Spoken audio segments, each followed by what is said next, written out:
It all began on what was expected to be a standard episode of The View, the long-running daytime talk show known for its high-profile guests and even higher-profile arguments.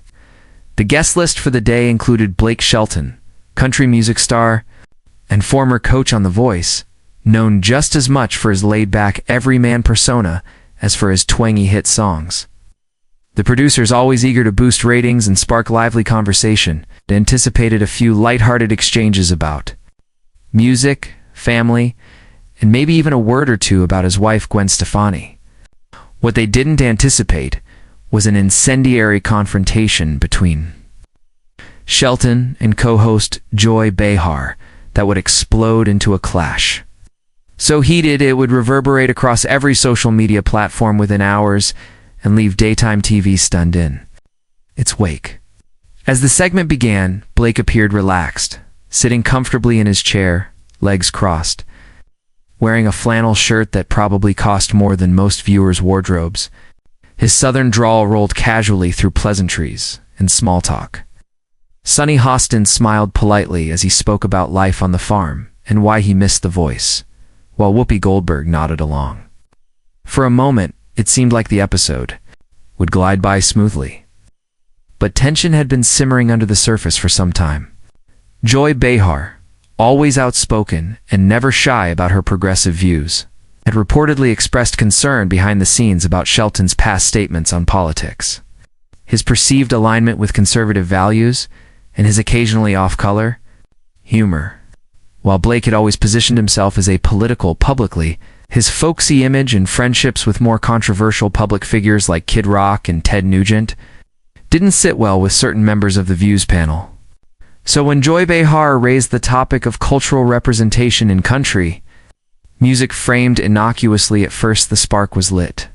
Joy's tone was deceptively light as she asked, "Blake, I've always wondered, country music tends to lean heavily into a very specific image role, white, conservative. Do you ever feel responsible as a leader in that space to challenge those stereotypes or invite more diversity into your world?" There was a subtle edge beneath her words, a challenge that Blake didn't miss. His smile tightened just slightly, a flicker of unease crossing his face. He took a breath before answering. "Well, I think country music is about stories," he said, trying to keep his tone neutral. "It's about life experiences, and a lot of folks in that world just write what they know. Doesn't mean there ain't room for everyone." The co-hosts shifted in their seats. Joy leaned in. "But isn't that kind of the problem?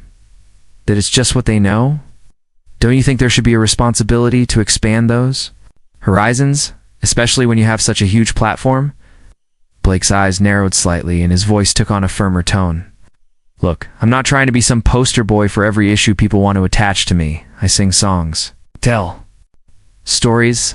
That's my job," the studio audience murmured, sensing the tension thickening. Then Joy, perhaps sensing the attention sharpening on the moment, doubled down. "But that's exactly the point, Blake. You're not just a singer, you're a public figure. And when someone like you, who has millions of fans, chooses to stay neutral on things that matter, that in itself is a statement." Blake leaned back in his chair, visibly irritated now. "I didn't come here to get grilled about my politics, or to defend myself for not checking every damn box someone else thinks I should. If I wanted that, I'd go on a campaign tour, not a morning show." The audience gasped, the atmosphere charged. Whoopi tried to interject, all right, let's take a breath here." But it was already too late. Joy wasn't backing down, and neither was Blake. What followed was a 15-minute verbal tout-gouvour that spiraled from polite disagreement to thinly veiled contempt. Joy accused Blake of hiding behind apathy, suggesting that neutrality in times of social unrest was tantamount to complicity. Blake countered by calling out what he referred to as performative outrage and media folks pretending to care more about clickbait than real issues. Their voices raised. Interruptions flew across the table. At one point, Sonny Hostin looked like she wanted to vanish into her chair, while Sarah N. nervously sipped her coffee, eyes darting between the two combatants. But it was a moment halfway through the exchange that turned the temperature from hot to volcanic. Joy, in frustration, asked, "So what would it take for you to actually speak up, Blake? Another school shooting? Another black man murdered in the street? Another insurrection? Implication hung in the air like smoke? Blake's face darkened, leaned forward, hands clasped, staring directly at her. "Don't you dare put that on me," he said, voice low and cold. "You don't know what I've said or done in my personal life. You think just because I don't tweet about something, I don't care? Maybe I just don't think shouting into the void on social media is the same thing as doing something real." Joy rolled her eyes. "It's not about tweeting, it's about showing you give a damn. And frankly, the fact that you're more offended by me calling it out than by the events themselves says a lot." That was the moment it all cracked. Blake stood up, not abruptly, not in a tantrum, but deliberately, rising from his seat like a man who had made a decision. "You know what he said? This ain't worth it. I've sat in bar rooms with guys who could debate with more decency than this." The studio went silent. The cameras were still rolling, producers frantically gesturing from the wings, but Blake was already done. He walked off the set, removing his mic pack as he went. Always the peacemaker stood to follow him, attempting to salvage the moment, but it was too late. The damage was done. Within minutes, Twitter lit up like a Christmas tree. Hashtags like hashtag Blake's Joy, hashtag The View Meltdown, and hashtag Country Clash were trending globally. Clips of the confrontation circulated across TikTok and Instagram. Everyone had a take. Some hailed Joy Behar as brave for challenging a celebrity who refused to use his privilege. Others blasted her for ambushing a guest and pushing her agenda too far. Meanwhile, Blake's fans rallied behind him with fervor, accusing the show of baiting him and treating him with disrespect. Within the hour, representatives from ABC released a carefully worded statement emphasizing their commitment to open and respectful dialogue. While distancing the network from the personal views expressed during today's episode, that statement did little to calm the waters. Fallout was immediate and sprawling. Tabloids speculated whether Blake would ever appear on another talk show. Entertainment insiders whispered about behind-the-scenes arguments among The View's producers, some of whom reportedly feared the incident had irreparably damaged the show's reputation. Even former co-hosts like Meghan McCain chimed in from the sidelines, accusing the panel of being an echo chamber that no longer knows how to handle dissent. But while the media buzzed with outrage and glee, the question that loomed largest wasn't about who was right or wrong. It was about what the clash revealed about the growing inability of America's public figures to exist in the same room without descending into chaos. In the days that followed Blake Shelton's dramatic walk-off from The View, the cultural aftershocks didn't merely ripple, they detonated across the media landscape, sending both conservative and liberal echo chambers into overdrive. Entire news cycles were dedicated to dissecting the exchange from every conceivable angle. Morning talk shows replayed the clip with looping fervor. Political commentators analyzed the subtext of Blake's tone and Joy's phrasing, and YouTube channels on both ends of the spectrum uploaded reaction videos that earned millions of views within hours. The country singer, known for staying out of culture wars, had unexpectedly become a central figure in one. Blake himself remained silent, refusing all interview requests and offering no statements, cryptic tweets, or Instagram captions.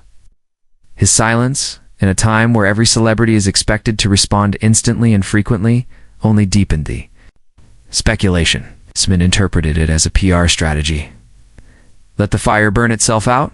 So others saw it as a principled refusal to engage in the media frenzy. Whatever the reason, the void left behind by Blake's absence was quickly filled by everyone else from pundits and celebrities to average Americans arguing across dinner tables, bar stools, and comment sections.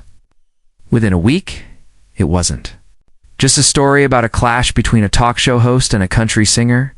It had become a symbol of something far larger: the polarization, tribalism, the inability to even speak without being boxed into a category and pummeled for it. Meanwhile, The View was in full damage control mode. The producers initially tried to spin the incident as an example of their unfiltered and passionate commitment to dialogue. But ratings data showed that while viewers were indeed tuning in, the sentiment online was increasingly critical. The show had long built its reputation on heated debates, But something about this encounter struck audiences as different, less spirited disagreement and more of a coordinated ambush. Rumors emerged that Joy Behar had pushed for Blake to be booked specifically so she could confront him. Anonymous sources claimed she had prepared a list of pointed political questions for him. Despite producers warning her to keep the interview focused on music and entertainment, whether or not those reports were true, they added fuel to the narrative that Joy had gone rogue. Even longtime fans of the show began expressing discomfort. Viewer forums, usually havens for partisan cheering, started to see more complicated conversations emerge. Was it appropriate to use a celebrity interview to demand political loyalty? Did public figures have a responsibility to speak up, even if they weren't naturally political? And who gets to decide what silence means? Interestingly, it wasn't just conservative commentators who took Joy to task. Several liberal columnists argued that the moment exposed the dangerous consequences of ideological purity tests. As one headline in The Atlantic read, "When every guest must take a side, there are no more conversations, only battles." The article argued that in pressuring Shelton to declare allegiance to certain causes, the show had effectively shut the door on any meaningful bridge building. Even Jon Stewart, known for his progressive stance, weighed in during a podcast, saying, "I don't know, maybe grilling a country singer for not tweeting enough isn't the hill we want to die on." But while media theorists and cultural commentators tried to extract meaning from the mess, the real-world consequences were even more concrete. Blake's management team canceled several upcoming media appearances, citing hostile environments as a key concern. One executive at a major network, speaking off the record, said they were hesitant to book Shelton for any live segment unless he was guaranteed full editorial control. "No one wants a repeat of what happened on The View," the executive said. "It's too unpredictable, and the fallout is just too big." Behind closed doors, producers and PR agents were re-evaluating how they approach celebrity interviews in general. Even publicists for stars who had nothing to do with the incident began issuing stricter guidelines for live interviews, including clauses about political neutrality and topic pre-approvals. Some platforms, desperate to avoid controversy, began pulling out of deals altogether. And yet, while some doors were closing, others were opening wide. Conservative networks like Fox News and outlets like The Daily Wire reached out to Blake, offering him friendly platforms to share his side of the story. Rumors swirled that Tucker Carlson's team had extended a private invitation.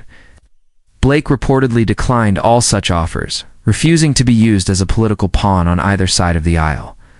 That refusal more than anything turned him from a controversial figure into a somewhat reluctant cultural icon, someone whose mere act of disengagement became, paradoxically, a powerful statement.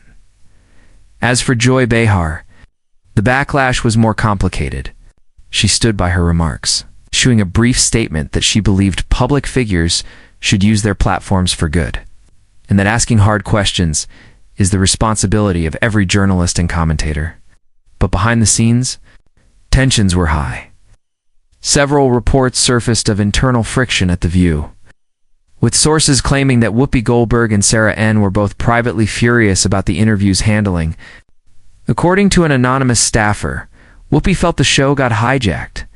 It was supposed to be a light, fun segment. She was embarrassed. ABC reportedly held emergency meetings to assess the damage, worried not just about ratings but about the long-term reputational impact.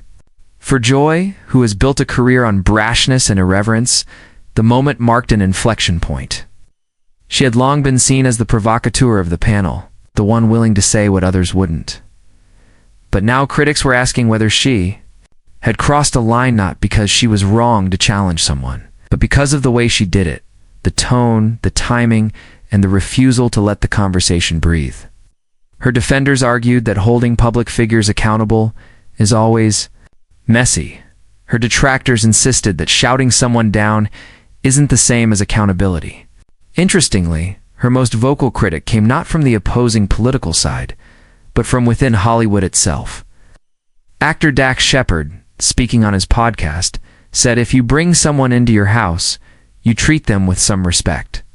You don't jump on them like it's an ambush. It's not courage, that's showboating. Despite the chaos, the public remained deeply invested.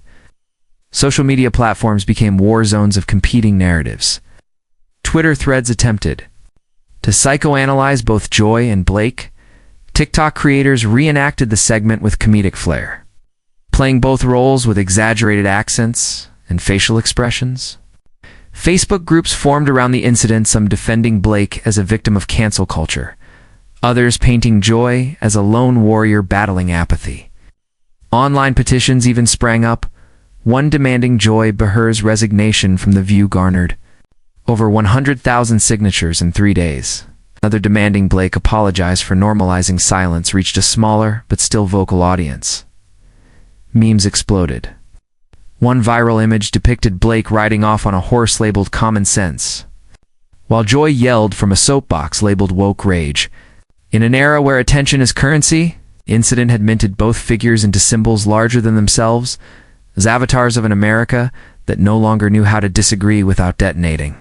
Late-night hosts couldn't resist, Jimmy Kimmel joked, that Blake Shelton walked off The View so fast, he broke the sound barrier of awkwardness. Meanwhile, Stephen Colbert offered a more biting monologue. When a country star with a beer commercial grin makes more sense than your morning show panel, it might be time to reconsider your strategy.